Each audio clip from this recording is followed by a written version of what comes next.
मेरे दो भाइयों की एक दुल्हन, ये राज जानकर आपके भी होश उड़ जाएंगे। बहारपुर की सच्ची कहानी। मेरा नाम रोमा है। मैं अपने माता पिता के साथ एक छोटे से गांव में रहती थी और मेरा बचपन एक डरावने सपने की जैसा था। मेरी किस्मत ने मेरे साथ एक ऐसा खेल खेला कि मैं अपनी जिंदगी में आगे बढ़ने के बाद भी अपने अतीत को नहीं भूल सकती थी। मेरे माता पिता कभी नहीं चाहते थे कि मेरी जिंदगी बर्बाद हो जाए और मैं अपने ही घर में कैदी बनकर रह जाऊं। इसलिए मेरी माँ ने मुझे सब लोगों से छुपाकर मेरी बुआ के घर भेज दिया था। उनकी भी कोई संतान नहीं थी, इसीलिए मेरी बुआ और फूफा ने मुझे अपनी सगी औलाद से भी बढ़कर समझा। मुझे पढ़ाया लिखाया और अपने पैरों पर खड़ा कर दिया। अब मैं शहर में ही एक कंपनी में जॉब कर रही थी। मैं बहुत कम बोलती थी। मुझे लोगों से ज्यादा घुलना मिलना पसंद नहीं था। मैं सुबह को अपनी जॉब के लिए जाती और शाम को घर वापस आती थी। घर वापस आने के बाद मेरी बुआ मुझे खाना खिलाती और मेरे लिए चाय बनाती थी। फिर हम दोनों बातें करने लगते और बातें करते करते कब समय निकल जाता हमें पता ही नहीं चलता था। फिर फूफा के ऑफिस से घर आने का टाइम हो जाता। वो भी जब ऑफिस से घर आते तो मेरे लिए कुछ न कुछ लेकर जरूर आते थे। लेकिन मुझे जब भी अपने अतीत की याद आती तो मेरे पैरों तले से जमीन निकल जाती थी। लेकिन बुआ और फूफा की मोहब्बत ने मुझे अपने अतीत को भूलने पर मजबूर कर दिया था। अब मैं अपनी जिंदगी में आगे बढ़ने लगी थी। एक दिन हमारी कंपनी में एक नया मैनेजर आया। वो बहुत ज्यादा हैंडसम और स्मार्ट था। ऑफिस की सारी लड़कियां उसके आगे पीछे घूमती रहती थी, लेकिन वो किसी को भी नजर उठाकर नहीं देखता था। एक दिन मुझे किसी काम से उस मैनेजर के केबिन में जाना पड़ा। मैंने दरवाजा खटखटाया। उन्होंने कहा, कौन है? अंदर आ जाइए प्लीज। मैं घबरा गई और कहने लगी, सर मेरा नाम रोमा है।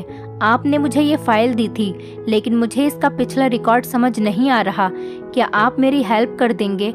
उन्होंने कहा, जी जी बिल्कुल, क्यों नहीं, मैं आपको सब कुछ समझा देता हूँ। वो फाइल देखकर मुझे काम समझाने लगे और मैं उनको देखने लगी। मेरी नज़रें उनके ऊपर से हट ही नहीं रही थी। वो सच में बहुत ज़्यादा हैंडसम थे। इतनी देर में उन्होंने चुटकी बजाकर मुझसे कहा, हेलो रोमा, आप किसके ख्यालों में गुम हो गईं? मैं अचानक से अपने ख्यालों से बाहर आई और उनसे कहने लगी, जी सर, मुझे सब कुछ समझ आ गया। आप फिक्र न करें, मैं सारा काम कंप्लीट कर दूंगी। मेरा दिल तो उस दिन से ही मैनेजर विक्रम की मोहब्बत में डूब गया। पर जैसे ही मुझे अपने अतीत की याद आती, मैं डर जाती थी। मैं अपनी बुआ से अपनी हर बात शेयर करती थी। उनके अलावा मेरा कोई और नहीं था, इसीलिए वो मेरी सबसे अच्छी दोस्त भी थी। जब मैंने उन्हें सब कुछ बताया तो वो मुझे समझाने लगी, अब तुम्हारी जिंदगी यही है, तुम अपने अतीत को भूल जाओ और अपने जीवन में आगे बढ़ो। लेकिन मेरे कदम डगमगाने लगते थे। मुझे कुछ भी समझ नहीं आ रहा था। इसी तरह दिन गुजर रहे थे। विक्रम अब मुझ पर बहुत भरोसा करने लगे थे, क्योंकि मैं अपना काम बहुत ईमानदारी से करती थी। वो कंपनी की हर बात मेरे साथ शेयर करने लगे थे। एक दिन मैं उनके केबिन की तरफ जा रही थी। मैं उन्हें देखकर दंग रह गई। वो शायद कुछ सोच रहे थे और दिल ही दिल में मुस्कुरा रहे थे। उनको देखकर मेरी नज़र उन पर ही ठहर गई और मैं भी मुस्कुराने लगी और सोचने लगी कि काश जैसा मैं सोच रही हूँ वैसा ही हो। जो मेरे दिल में है वही इनके दिल में भी हो। मैं वहाँ खड़ी खुद से ही बातें कर रही थी। आज बुआ के यहाँ कुछ मेहमान आ रहे थे। फूफा ने अपने कुछ फ्रेंड्स को बुलाया था। इस वजह से मैं भी आज ऑफिस से जल्दी घर आ गई थी। मैंने आकर देखा तो मेरा मोबाइल नहीं था। बुआ ने मुझसे पूछा कि क्या हुआ, तुम परेशान क्यों हो? मैंने उन्हें बताया कि मेरा मोबाइल नहीं दिख रहा। तो वो मुझसे कहने लगी कि तुम कॉल करके देख लो। मैंने घर के नंबर से कॉल की तो मेरा फ़ोन किसी ने उठाया। आवाज़ सुनकर मेरा दिल खुश हो गया। मैंने कहा, सर आप? विक्रम ने बताया कि मैं अपना मोबाइल जल्दी में उनके केबिन में ही छोड़ गई थी। वो कहने लगे कि मैंने तुम्हारा मोबाइल अपने पास रख लिया है, तुम कल ऑफिस आओ तो ले लेना। मैंने कहा, ठीक है सर, थैंक यू। वो कहने लगे कि इसमें थैंक यू की कोई बात नहीं। अगले दिन जब मैं ऑफिस में अपना मोबाइल लेने सर के केबिन में चली गई, उन्होंने मेरे हाथ में मोबाइल के साथ साथ एक लेटर भी दिया। मैं ये देखकर घबरा गई और बिना कुछ कहे जल्दी से उनके केबिन से बाहर आ गई। बाहर आने के बाद मैं अपने काम में लग गई और सोचने लगी कि पता नहीं इस लेटर में क्या है जो उन्होंने मुझे दिया है। जैसे तैसे शाम हुई और जब मैं ऑफिस से घर आई तो मैंने कमरे में आकर वो लेटर पढ़ा। उसको पढ़ने के बाद तो मेरे पसीने छूटने लगे। मैं बहुत ज़्यादा घबरा गई थी। लेटर में तो विक्रम ने अपनी मोहब्बत का इजहार किया था। एक तरफ मुझे खुशी हो रही थी कि जैसा मैंने सोचा था वैसा ही हो रहा था, विक्रम भी मुझे पसंद करते थे, और दूसरी तरफ मुझे अपने अतीत का डर भी था। इतनी देर में बुआ वहाँ आ गईं। उन्होंने मेरे चेहरे पर परेशानी देख ली। वो मुझसे पूछने लगी, रोमा क्या हुआ, तुम कुछ दिनों से परेशान लग रही हो। मैंने उन्हें बताया कि विक्रम ने मुझे शादी के लिए प्रपोज किया है। तो वो हंसने लगी और कहने लगी कि इतनी सी बात है तो तुम घबरा क्यों रही हो। मैंने अपनी लड़खड़ाती हुई जबान से कहा, आपको तो पता है कि मैं शादी कैसे। उन्होंने मेरी बात बीच में ही काट दी और कहने लगी, भगवान ने तुम्हारी किस्मत खोल दी है। इतने अच्छे लड़के का रिश्ता तुम्हारे पास आया है और तुम इनकार कर रही हो। मैं तुम्हारे फूफा से बात करूंगी, वो ज़रूर इस रिश्ते के लिए मान जाएंगे। ये कहकर वो वहाँ से चली गईं। लेकिन मुझे कुछ समझ नहीं आ रहा था। एक तरफ तो मैं खुद इस बात का इंतज़ार कर रही थी कि विक्रम भी मुझे पसंद करता हो, और अब जब सब कुछ मेरी सोच के अनुसार हो रहा था तो मेरा दिल मानने को तैयार ही नहीं था। कुछ दिनों बाद विक्रम मेरा हाथ मांगने मेरे घर पर आए। उन्होंने खुद फूफा से हमारी शादी की बात की। कहने लगे कि मैं बहुत शर्मिंदा हूँ कि मुझे खुद अपनी शादी की बात करने के लिए आना पड़ा, लेकिन मैं मजबूर हूँ क्योंकि मेरे माता पिता यहाँ नहीं रहते। बुआ और फूफा को तो विक्रम इतना पसंद आया कि उन्होंने फ़ौरन शादी के लिए हाँ कर दी। लेकिन मेरे दिल में अभी भी कहीं ना कहीं एक डर छुपा हुआ था, जिस वजह से मैंने शादी के लिए मना कर दिया। लेकिन बुआ और फूफा ने मेरी कोई बात नहीं सुनी और मुझे समझाकर इस रिश्ते के लिए तैयार कर लिया। अब घर में शादी की शहनाइयाँ बज रही थी, लेकिन मेरा दिल कांप रहा था। मैं सोच रही थी कि कहीं मेरा अतीत विक्रम के सामने आ गया तो। खैर, मैं भी शादी की चहल पहल में खो गई और अपनी मोहब्बत को अपनी किस्मत में लिखा देखकर सब कुछ भूल गई। विक्रम की मोहब्बत ने मेरे अतीत को भुला दिया था। हमारी शादी की तारीख तय हो गई। मेरी और विक्रम की इस तरह अचानक शादी हो जाएगी मैंने कभी सोचा भी नहीं था। देखते ही देखते मेरी शादी का दिन आ गया और मैं दुल्हन बनकर विक्रम के साथ उसके घर पर आ गई। यहाँ सब कुछ मेरे सपने के जैसा था। इतने बड़े घर की मैं अकेली मालकिन थी। घर की सारी जिम्मेदारियां मुझ पर ही थीं। अब मुझे विक्रम के घर को संभालना था। विक्रम भी मुझ पर आंख बंद करके भरोसा करते थे। शादी की रात ही मैंने विक्रम से एक वादा लिया था और विक्रम ने भी अपनी सच्ची मोहब्बत के साथ ही आखिरी हद तक इस वादे को निभाया। मैं सोच भी नहीं सकती थी कि मेरी जिंदगी में एक ऐसा भी मोड़ आएगा कि विक्रम और मेरी मोहब्बत कमजोर पड़ जाएगी। विक्रम और मैं अपनी जिंदगी में बहुत खुश थे। एक रात जब हम खाना खा रहे थे तो विक्रम ने मुझसे कहा, रोमा, कंपनी की तरफ से मुझे 2 महीने की छुट्टी मिली है। हम कहीं घूमने चलते हैं। बताओ तुम कहाँ जाना पसंद करोगी। ये बात सुनकर मुझे बहुत खुशी हुई थी। मैंने कहा, विक्रम, आप सच कह रहे हैं? उन्होंने कहा, हाँ हाँ बिल्कुल। मैंने कहा, तो ठीक है, फिर हम आपके माता पिता के पास चलते हैं। मैं आज तक उनसे नहीं मिली। ये बात सुनकर विक्रम बहुत ज़्यादा खुश हुए। कहने लगे कि तुमने तो मेरा दिल जीत लिया। उन्होंने मुझे बताया कि वो गांव में रहते हैं और वो बहुत अच्छे हैं। मुझे पढ़ने लिखने का बहुत शौक था, इसीलिए उन्होंने बचपन में ही मुझे पढ़ने के लिए शहर भेज दिया था। मुझे भी बहुत समय हो गया उनसे मिले हुए, लेकिन मेरी उनसे फ़ोन पर बात होती रहती है। हमारी शादी के बारे में भी मैंने उन्हें फ़ोन पर ही बताया था और वो सुनकर बहुत खुश हुए और अब वो हम दोनों को देखकर बहुत खुश हो जाएंगे। मैंने पैकिंग करनी शुरू कर दी और विक्रम ने ट्रेन की टिकट करा ली। अगले दिन जब मैं उठी तो किसी ने दरवाज़ा खटखटाया। मैंने जाकर दरवाज़ा खोला तो बाहर एक आदमी खड़ा था। उसने मुझसे कहा कि ये टिकट है, विक्रम सर ने भेजी है। मैंने उससे टिकट ली और अंदर आ गई। जब मैंने वो टिकट देखी तो मेरी आंखें फटी की फटी रह गईं। मैं बहुत ज़्यादा घबराने लगी। इतनी देर में विक्रम आ गए। वो मुझे देखकर बोले कि रोमा, कहाँ गुम हो गईं? सब ठीक तो है? मैंने उनसे कहा कि हाँ, सब कुछ ठीक है। मैं अपने चेहरे से पसीना साफ करते हुए उनसे बोली, विक्रम, हम कुछ दिनों बाद नहीं चल सकते। अभी मेरी तबीयत कुछ ठीक नहीं लग रही। विक्रम मेरे लिए परेशान हो गए और मुझसे कहने लगे कि चलो हम डॉक्टर के चलते हैं। मैंने कहा कि नहीं, बस थोड़ी सी थकान महसूस हो रही है, आराम करूंगी तो ठीक हो जाऊंगी। विक्रम ने मेरे लिए चाय बनाई और मुझे दवाई दी। मैं अपने कमरे में जाकर आराम करने लगी। मैं सोच में पड़ गई थी। मेरे दिमाग में हज़ारों सवाल चल रहे थे। मैंने बुआ का नंबर लगाया तो बुआ का नंबर भी नहीं लग रहा था। अब मैं सोच रही थी कि मैं विक्रम को कैसे मना करूंगी। आखिर मैंने ही उससे कहा था कि हम तुम्हारे माता पिता से मिलने चलते हैं। फिर मैंने सोचा कि हो सकता है जैसा मैं सोच रही हूँ वैसा कुछ भी नहीं हो, ये सब मेरा वहम है। मैंने जाने के लिए पैकिंग शुरू कर दी। विक्रम बहुत ज़्यादा खुश थे, लेकिन मेरा दिल पूरे रास्ते परेशान रहा। कुछ समझ नहीं आ रहा था कि मैं विक्रम को कैसे बताऊं। ट्रेन का ये सफ़र मुझे किस मंजिल तक ले जाएगा मुझे नहीं पता था। मैं नहीं जानती थी अब ये सफ़र कहाँ ख़त्म होगा। जैसे ही ट्रेन रुकी और हम ट्रेन से उतरे, मेरी आंखों के सामने अंधेरा छा गया और मुझे चक्कर आने लगे। विक्रम ने मुझे संभाला और वहीं स्टेशन पर बैठा दिया। उसने मुझे जूस पिलाया और कहने लगे, तुम्हारी वाकई तबीयत ठीक नहीं है, मुझे तुम्हारी बात मान लेनी चाहिए थी और कुछ दिन रुक जाना चाहिए था, लेकिन फिर मुझे छुट्टी नहीं मिल पाती। मैंने कहा, ऐसी कोई बात नहीं है, मैं ठीक हूँ। मैंने बहुत मुश्किल से खुद को समझाया।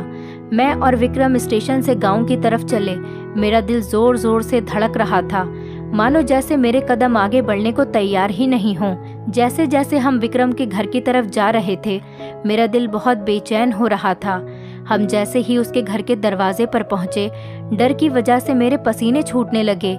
पता नहीं मेरी किस्मत मेरे साथ क्या खेल खेल रही थी। मुझे कुछ समझ नहीं आ रहा था। जैसे ही घर का दरवाजा खुला, मेरे रोंगटे खड़े हो गए। अंदर एक बूढ़ा आदमी था। वो विक्रम के पिता थे। मैंने जल्दी से अपना चेहरा कवर कर लिया और खांसने का नाटक करने लगी। विक्रम ने मुझसे पूछा कि क्या हुआ। मैंने कहा कि कुछ नहीं, असल में मुझे बचपन से ही धूल मिट्टी से एलर्जी है और यहाँ गांव में धूल मिट्टी बहुत ज़्यादा है, इसीलिए मुझे यहाँ अपना फेस कवर करके रखना पड़ेगा। विक्रम बोले, चलो ठीक है, अंदर आओ। विक्रम अपने पिता से मिलकर बहुत खुश थे। उन्होंने उसे गले लगाया और प्यार करने लगे। अंदर एक बूढ़ी औरत थी जो कि विक्रम की माँ थी। उनको देखकर भी मैं दंग रह गई। मैंने अपना फेस और अच्छे से ढक लिया। विक्रम ने सबको मेरी एलर्जी के बारे में बता दिया। विक्रम की बहन मुझे घूर घूर कर देख रही थी और मुझसे अजीब तरीके से कहने लगी कि लगता है भाभी तो बहुत ज़्यादा खूबसूरत हैं, इसी वजह से वो हमें अपना चेहरा नहीं दिखाना चाहती। इस बात पर सब लोग हंसने लगे। फिर वो कहने लगी कि मैं तो मजाक कर रही थी। फिर हम सब लोगों ने मिलकर साथ में खाना खाया। विक्रम भी सालों बाद अपने घर वालों से मिलकर बहुत खुश हो रहे थे, लेकिन मैं घबराई और सहमी हुई बैठी थी। खाने की टेबल पर सब लोग हंसी मजाक कर रहे थे। इतने में ही विक्रम ने पूछा कि राजीव कहाँ है। जब से मैं आया हूँ वो मुझे नजर नहीं आ रहा। ये सुनकर मुझे सदमा लगा और मेरे हाथ से खाने की प्लेट छूटकर गिर गई। मुझे देखते ही विक्रम की बहन बोली, लगता है भाभी अपने देवर का नाम सुनकर चौंक गईं। विक्रम की माँ कहने लगी कि बस भी करो रायमा, जब से तुम्हारी भाभी आई हैं तुम तो उसके पीछे ही पड़ गई हो। वो कहने लगी कि माँ, मैं तो सिर्फ मजाक कर रही थी।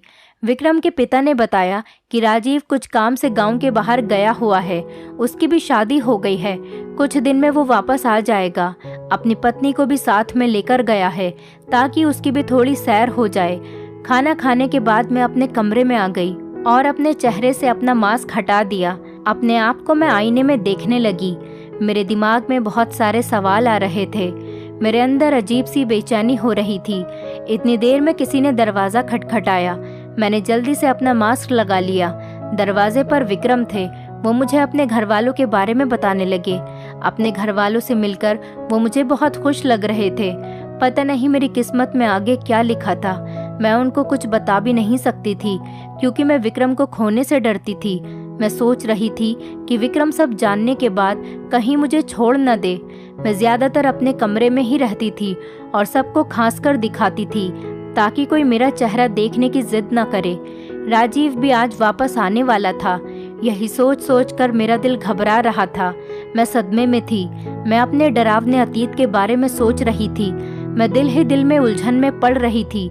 लेकिन जब से मैं इस घर में आई थी, मुझे मेरी नंद का बर्ताव बहुत अजीब लग रहा था। वो हमेशा ही मुझसे कुछ न कुछ कहती रहती थी और फिर मजाक का बहाना बना लेती। जब राजीव के आने का समय हुआ तो मैं बुखार का बहाना बनाकर अपने कमरे में कंबल ओढ़कर लेट गई। सब लोग बहुत खुश थे। राजीव और उसकी पत्नी घर आ गए थे। वो सबसे मिले। विक्रम ने उसे मेरे बारे में बताया। वो और उसकी पत्नी मेरे कमरे में आए, लेकिन मैं कंबल ओढ़े लेटी रही और सोने का नाटक करने लगी। विक्रम ने कहा, इसकी तबीयत बहुत ज्यादा खराब है, कल ही मैं इसे डॉक्टर के पास लेकर जाऊंगा। राजीव ने कहा कि कोई बात नहीं, आप भाभी को आराम करने दें, हम भाभी से बाद में मिलेंगे। जैसे तैसे मैं अपने चेहरे पर मास्क लगाकर यहाँ रह रही थी, लेकिन राजीव के सामने आने से मुझे डर लगता था। जब वो घर में नहीं होता था तो मैं अपना फेस कवर करके सब घर वालों के साथ रहती थी, लेकिन उसके आने से पहले ही मैं अपने कमरे में चली जाती। एक रोज मैं अपने कमरे में बैठी अपनी जिंदगी के खतरनाक अतीत के बारे में सोच रही थी, और दूसरी तरफ मैं सोच रही थी कि राजीव की बीवी कितनी खूबसूरत है और आदत की भी बहुत अच्छी है। अचानक मेरी नंद मेरे कमरे में आ गई। मैंने जल्दी से अपना चेहरा छुपाया और खांसने लगी। वो कहने लगी कि आपको डर है, राजीव भाई की पत्नी आपसे ज्यादा खूबसूरत है, इसीलिए शायद आप अपना चेहरा नहीं दिखाती। पता नहीं वो मुझसे इस तरीके की बातें क्यों करती रहती थी। मैंने उसे कहा कि नहीं, ऐसी कोई बात नहीं है, कुछ दिन में मेरी दवाई का कोर्स कंप्लीट हो जाएगा और मेरी एलर्जी खत्म हो जाएगी, फिर मैं अपना फेस कवर करना बंद कर दूंगी। फिलहाल तो मैंने उसे ये बात कहकर टाल दिया था, लेकिन उसकी बातों ने मुझे सोच में डाल दिया था। मैं सोच रही थी कि उसे मेरी सच्चाई तो पता नहीं चल गई। इतने में विक्रम आ गए और मुझसे पूछने लगे, तुम्हारी तबीयत अब कैसी है? मैंने कहा कि अब तो ठीक है, बस कुछ दिन की बात है, फिर मेरी एलर्जी ठीक हो जाएगी। वो मुझसे बहुत ज़्यादा मोहब्बत करते थे, इसीलिए मेरी हर बात आंख बंद करके मान लेते थे। एक दिन विक्रम मुझसे कहने लगे, राजीव मुझसे शिकायत कर रहा था, कह रहा था तुम बहुत अजीब हो, अपनी पत्नी को अपने भाई से अभी तक नहीं मिलवाया। उनकी ये बात सुनकर तो मैं और ज्यादा डरने लगी थी। मैंने बुआ का नंबर लगाया, लेकिन उनका नंबर नहीं लग रहा और मैं बहुत ज्यादा परेशान थी। मेरे अतीत का यूं अचानक मेरे सामने आ जाना किस्मत का कौन सा खेल था, मेरी समझ में नहीं आ रहा था। मैं घर वालों से भी छुपकर रह रही थी और राजीव का सामने आने का सोचकर तो मैं भाग जाती थी। मेरा दिल जोर से धड़कने लगता था। तब क्या हो जाएगा नहीं जानती थी। पता नहीं किस्मत ने क्यों मुझे फिर यहाँ लाकर इस घर में खड़ा कर दिया था। और दूसरी तरफ मेरी नंद रायमा मेरे पीछे ही पड़ गई थी, मुझसे अजीबोगरीब सवाल करती रहती। वो मेरी सच्चाई सबके सामने लाना चाहती थी, या फिर मेरे बारे में सब कुछ जानती थी, या जानबूझकर वो मुझे परेशान करती थी। एक दिन राजीव ने मेरा दरवाजा खटखटाया, मुझसे कहने लगा कि भाभी मैं अंदर आ जाऊं। मैं एकदम घबरा गई और सोचने लगी कि पता नहीं अब मेरे साथ क्या होने वाला है। मुझे पसीना आने लगा। मैं जल्दी से पीछे के दरवाजे से बाहर आ गई। मैंने विक्रम से फोन करके कह दिया, मैं डॉक्टर के पास आई हूँ। आज तो जैसे तैसे मैंने खुद को बचा लिया था, अब मुझे कैसे भी करके इस घर से दूर जाना था। ऐसा लग रहा था जैसे मेरा अतीत मेरे आने वाली जिंदगी का हिस्सा बनने वाला है। अब मैं गुमसुम और चुपचाप रहने लगी थी। मैं विक्रम से कहती थी कि प्लीज यहाँ से वापस चलें, यहाँ मेरा दम घुटने लगा है, यहाँ मेरी तबीयत ठीक नहीं रहती, यहाँ पर मुझे बहुत ज़्यादा बेचैनी होती है, मेरा दिल नहीं लगता यहाँ पर। मैं बहुत ज़्यादा परेशान थी। विक्रम ये देखकर घबरा गए। सालों बाद कैसे मैं अपने होश खो बैठी थी। मैं बहुत मुश्किल से अपने आप को संभाल रही थी। एक दिन अचानक ही मेरे सामने राजीव आ गया। वो मुझे देखते ही घूरने लगा, लेकिन मैंने अपना फेस कवर किया हुआ था। कुछ देर तक तो वो मुझे ऐसे ही देखता रहा। फिर उसने मेरी तबीयत का पूछा। मैंने बस हाँ में सिर हिला दिया, तो वो भी वहाँ से बिना कुछ कहे चला गया। मैंने जल्दी से अपना सामान पैक किया और विक्रम को बिना कुछ बताए वहाँ से जाने लगी। जैसे ही मैं दरवाजे पर पहुंची तो मेरी नंद ने मेरा हाथ पकड़कर मुझे घर के अंदर ले लिया। मैं नजरें और सर झुकाए खड़ी थी। घर के बाकी लोग भी वहीं पर थे। ऐसा लग रहा था कि मैं एक मुजरिम हूँ। रायमा कहने लगी, मेरे दोनों भाइयों की एक ही दुल्हन, इसकी क्या वजह थी? ये जानकर आपके होश उड़ जाएंगे। उसकी बात सुनकर मैं चीख पड़ी और कहने लगी कि नहीं, ऐसा कुछ नहीं है, ये झूठ बोल रही है। विक्रम ने मेरे मुंह पर थप्पड़ मारा। मैं रोने लगी थी। मैं किस्मत के हाथों मजबूर थी, क्योंकि अब मेरा सच सबके सामने आने वाला था। विक्रम ने कहा, ये क्या कह रही है? आखिर सच क्या है? इसकी बात का क्या मतलब है? मैं सिसकियों के साथ रोने लगी और मैंने अपने चेहरे से मास्क हटा दिया। मैं राजीव की तरफ देखने लगी। मैं सोच रही थी कि राजीव मेरी सफाई में सबको सच बताएगा, लेकिन उसकी झुकी नज़र देखकर मैं समझ गई थी, क्योंकि उसका झुका सर और झुकी हुई नज़रें इस बात को बयान कर रही थी कि मेरा ही कसूर है। मैंने विक्रम से कहा कि मैं इन सब की अकेली जिम्मेदार नहीं हूँ। ये लोग भी मेरे अतीत में जो कुछ हुआ है उसके जिम्मेदार हैं। वो कहने लगा कि तुम्हारा क्या मतलब है? ये सब क्या कह रही हो? आखिर ये सब कुछ चल क्या रहा है? कोई मुझे सच बताएगा? वो एकदम से गुस्से में चीख पड़ा। मैं जोर जोर से रोने लगी और सबके आगे हाथ जोड़कर कहने लगी कि प्लीज़ आप मेरी शादी को बचा लो। मेरी गलती सिर्फ इतनी सी है कि मैंने अपने अतीत को भूलकर आगे की ज़िंदगी में कदम रखा और विक्रम से शादी कर ली। मुझे रोता बिलखता हुआ देखकर मेरी सास को मेरे ऊपर तरस आ गया। वो मेरे पास आई और मुझे गले लगाकर दिलासा